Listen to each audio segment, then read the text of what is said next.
Here's The Wire, Season 1, Episode 9, titled Game Day, the analogy of sports. So basically there's a basketball analogy going on where the east side of Baltimore is playing the west side of Baltimore, and it's going to expose a lot of things, where especially Barksdale, where they're going to see a picture of him.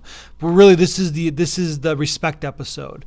Avon and the cops have respect for each other. Omar, the game, what the game is about drug dealing and about blowing people up and whatever you want to call it on the streets. And basically, it's the honor of tracking each other. They all know that they're smart people, and they have all this kind of respect for each other, meaning that, but this is the real world. And of course, the basketball analogy is that basketball is a game. You play the game, you learn a little bit, you compete with each other, and in the end, the game is over. Someone wins, someone loses. But in the game of life, it's even more. If you lose in the game of life, you're dead. In this kind of thing. But at the same time, they have respect for each other.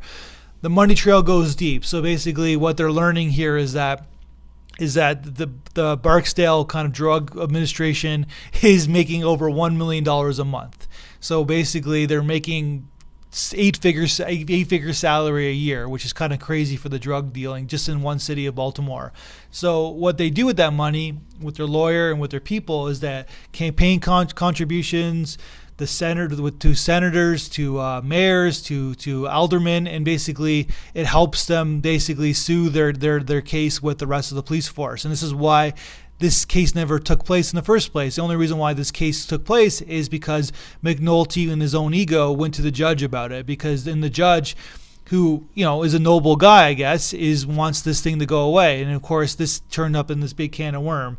And of course, it's the famous drive-by where Daniels is in a car and then Barksdale's in another car, and they drive by each other and they both look at each other, and you wonder, what's this all about? Like, it is a game, but what's the purpose of this, following the drug people and doing all this? Because no matter what, there's going to be new drug dealers. It doesn't go away. Just like in episode 1, there's no war on drugs. It's just like you're going to arrest somebody, and then what's the purpose of all this madness? That's really what the episode's about. That's my review.